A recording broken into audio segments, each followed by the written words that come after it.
Swayam Prabha. Digital India. Educated India.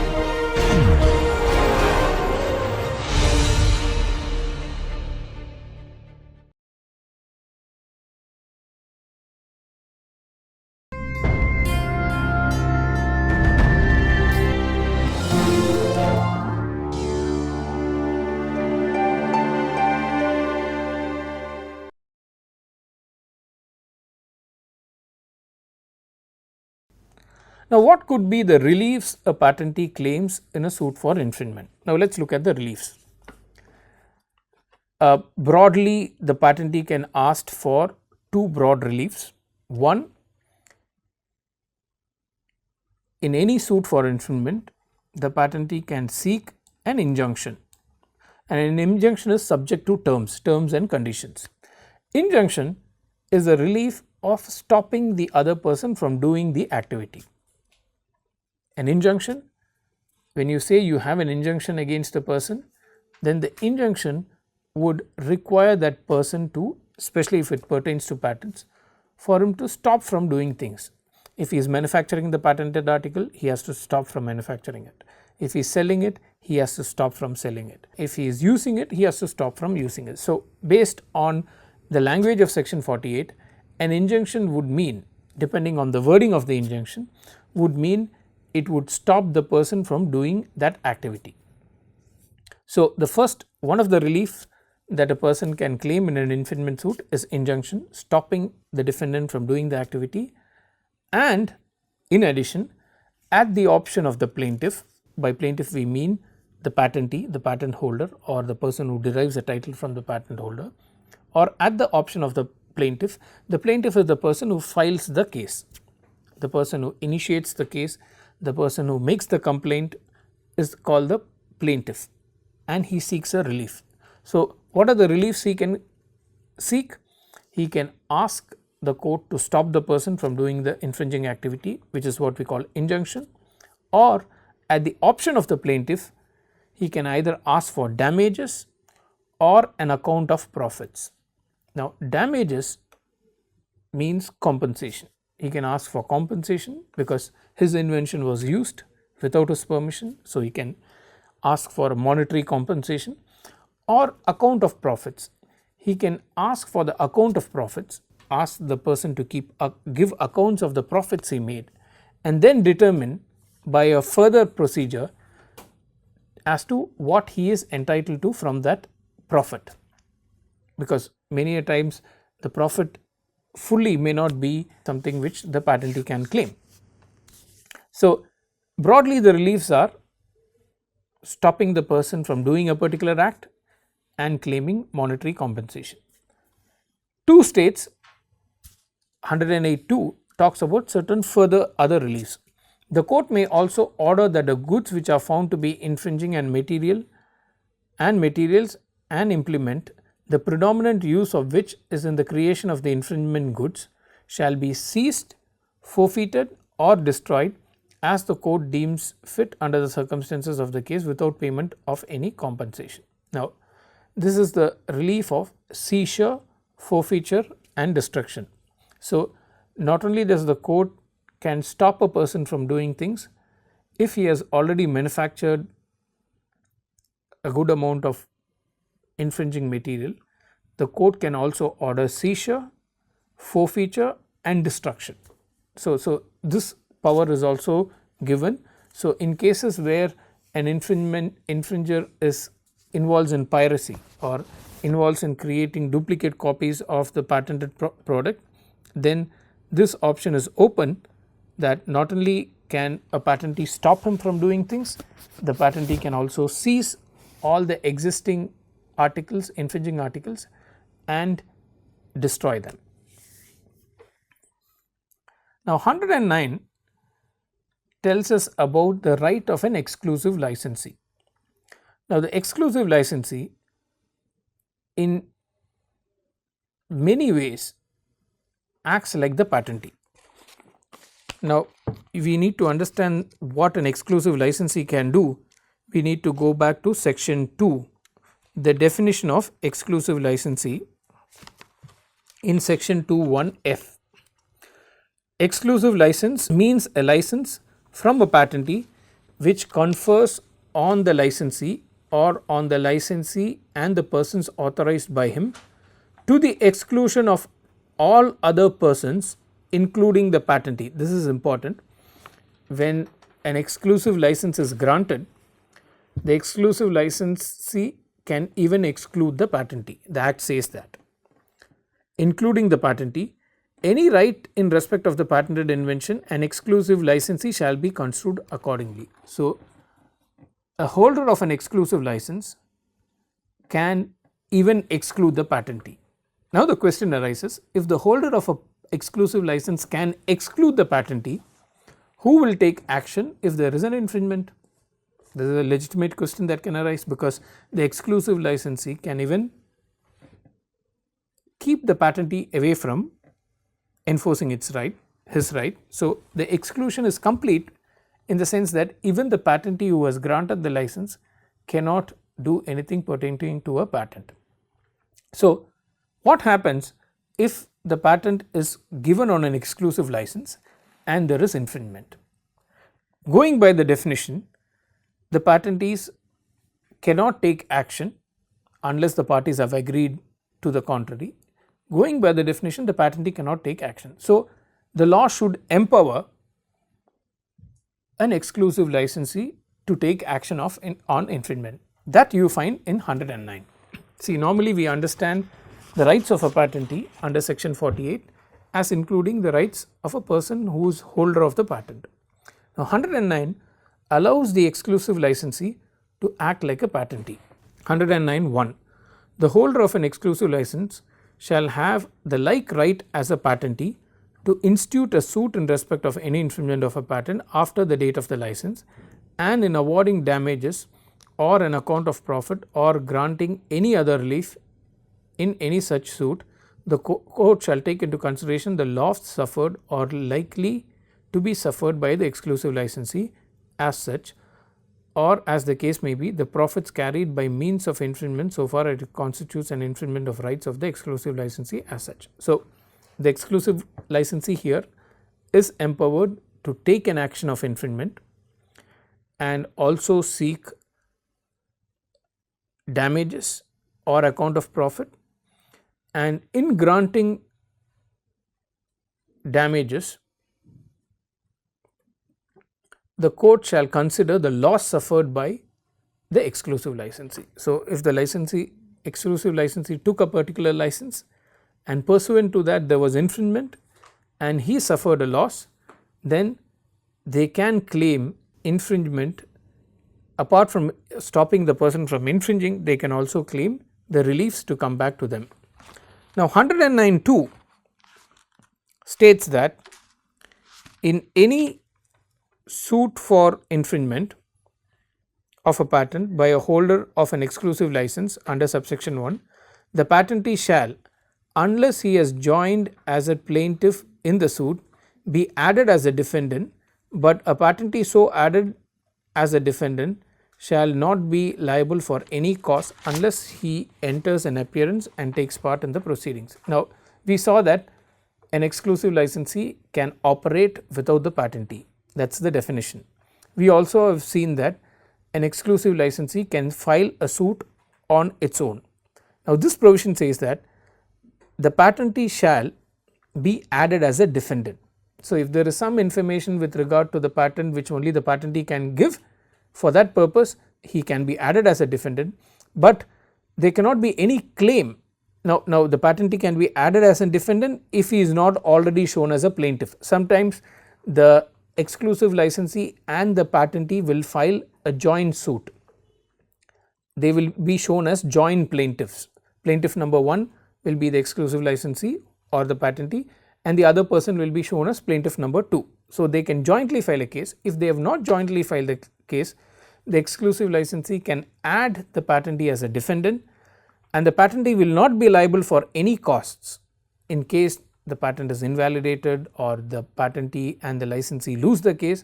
The patentee cannot be charged to pay any cost unless he enters appearance and takes part in the proceeding. So, we call this a pro forma party. pro forma is if party is being made, an entity is shown as a party in a proceeding just for the sake of formality, for the sake of completion of procedure. But if the party enters and takes part in the proceeding, then the party ceases to be a pro forma party. The party becomes an actual party. Then there can be reliefs ordered like costs. If the party is not successful, then the other party is entitled to costs from this party. Section 110, right of licensee under section 84 to take proceedings against infringement. Now, we had seen that the licensee could be a compulsory licensee, a person who has taken a license under section 84. A compulsory licensee is also empowered with some rights to institute a suit for infringement. Now, in 109 we saw that an exclusive licensee will in all cases be a person who has voluntarily taken a license.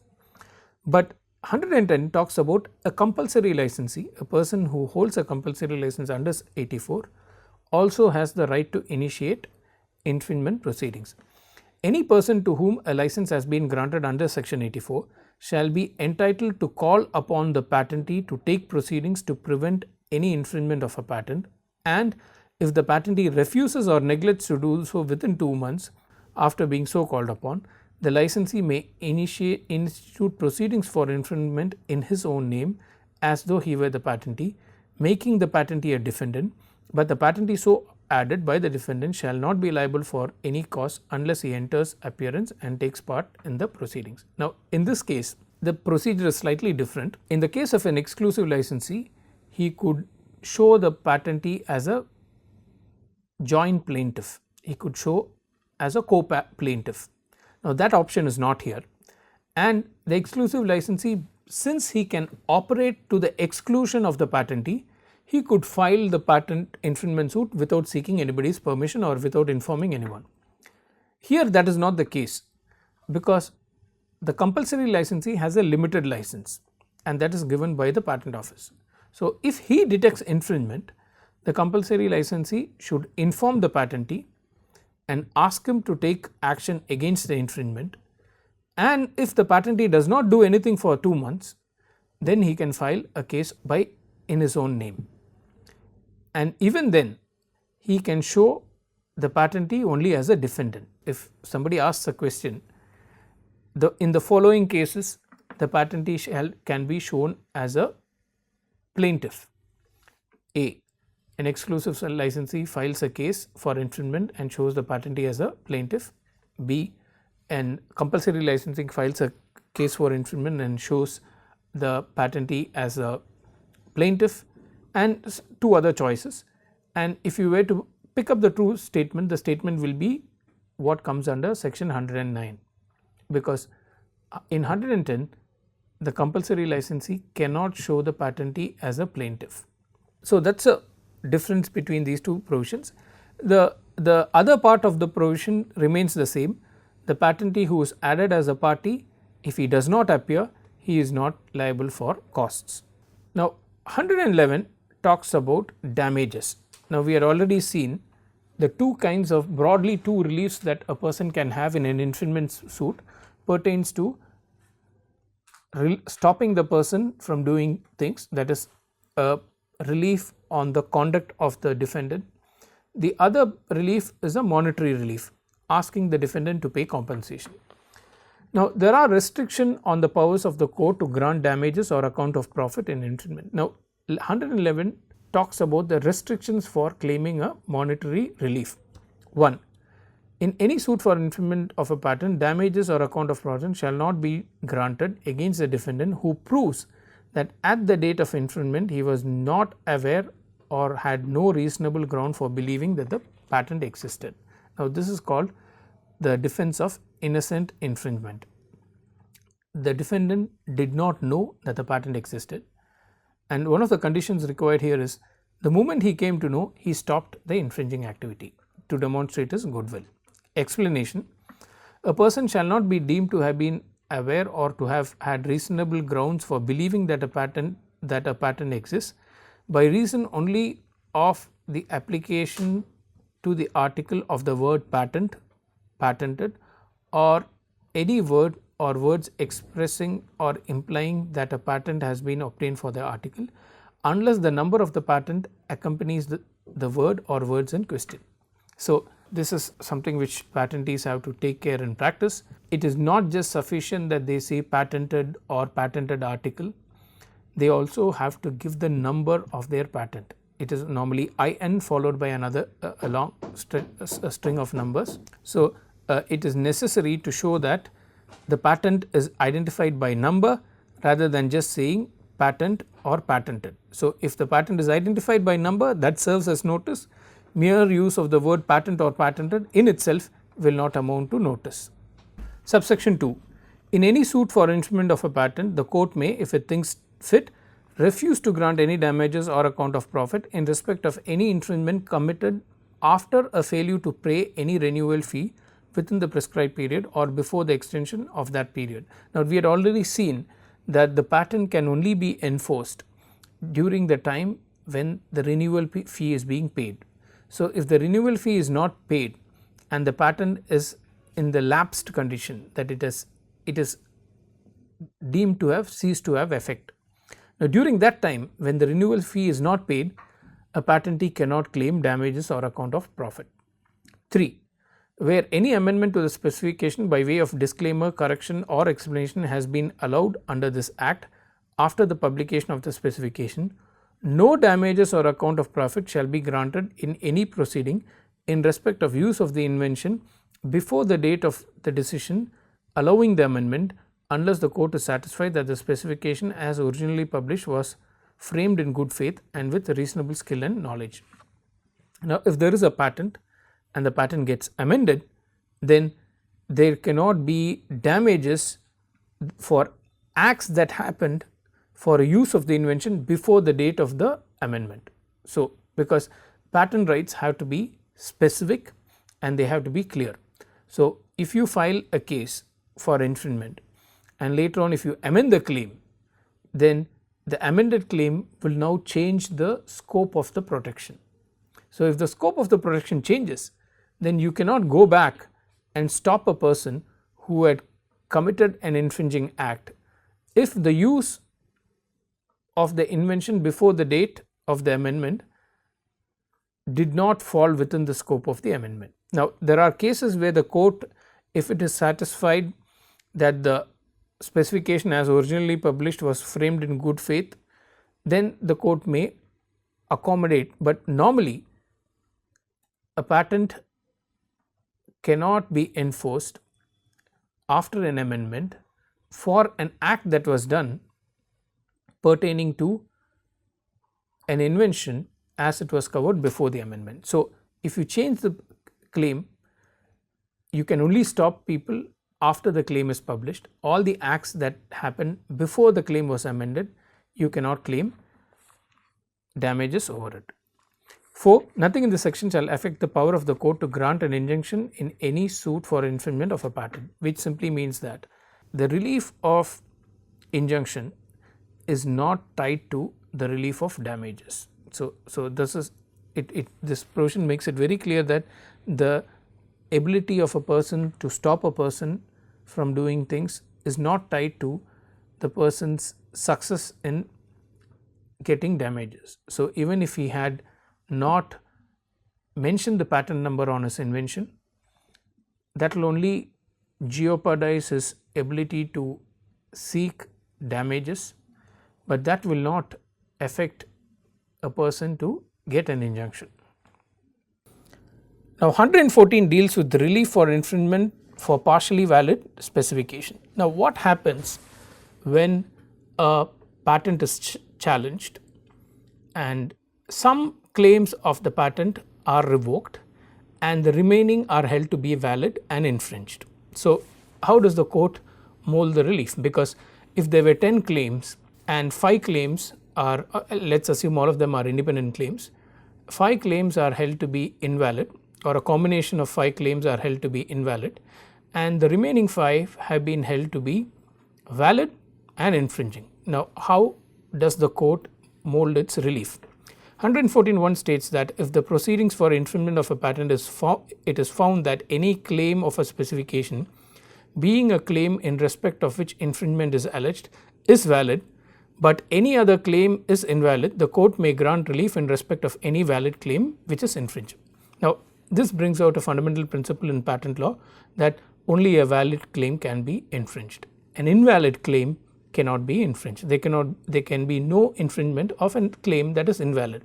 So, this also tells us what is the first thing that in a patent infringement suit that the courts will look into. The courts will look into the issue of validity first, because if the claim is found to be invalid, then there is no need to determine the issue of infringement. We get that principle from 114. The court may grant relief in respect of any valid claim. In other words, the court is not bound to grant any relief in respect of a claim that is invalid. Further, if you take the logic further, the court is not required to look at infringement when it finds that the claim is invalid. So, validity of the claim should be the first thing that the court should look into, and 114.1 gives the principle, though in the context of partially valid claims, it gives the principle that the court's obligation to grant a relief is only confined to claims that are valid, provided that the court shall not grant relief except by way of injunction, save in the circumstances mentioned in subsection 2. So, in such cases, the court shall not grant relief except by way of injunction. So, in such cases where some claims are valid and the other claims are not valid, the court can grant a relief of infringement, and the details are given in 114.2, which states where the plaintiff proves that the invalid claim was framed in good faith and with reasonable skill and knowledge, the court shall grant relief in respect of any valid claim which is infringed, subject to the discretion of the court as to cause and as to the date from which damages or any account of profit should be reckoned. And in exercising such discretion, the court may take into consideration the conduct of the parties in inserting such invalid claims in the specification or permitting them to remain there. Now, if the claims comprise of mixture of valid and invalid claims, if the plaintiff is able to prove, plaintiff by plaintiff we refer to the patentee, that the invalid claims were framed in good faith and with reasonable skill and knowledge, which means due diligence and caution was exercised in framing those claims, the court shall grant relief in respect of the valid claim which is infringed and will have the discretion on costs and damages and account of profit. The court shall exercise its discretion on costs and damages or account of profit as to the date on which the damages or account of profit will accrue. So, that is left to the discretion of the court. Should the court award costs, that is left to the discretion and of the court, and the date on which the damages accrue, because if you find that there is a claim that is valid and there is also a claim that is invalid, then the court will look into the date from which the party is entitled to damages. And in exercising such discretion, the court may take into consideration the conduct of the parties in inserting such invalid claims and permitting them to remain there. So, the court will also look at the conduct of the patentee, how the invalid claims came into being in the first place, and whether the patentee knew the claims to be invalid and let it remain there, or did the patentee exercise any due caution in amending them or in even removing them. So, the conduct of the patentee will be considered before any relief pertaining to costs or damages or profits, which is largely what I had earlier mentioned as the monetary relief. So, injunction is a relief that stops a person from doing things, and damages, costs and account of profits are compensation which can be granted by way of monetary compensation that can be granted or computed, or the quantum can be determined with money.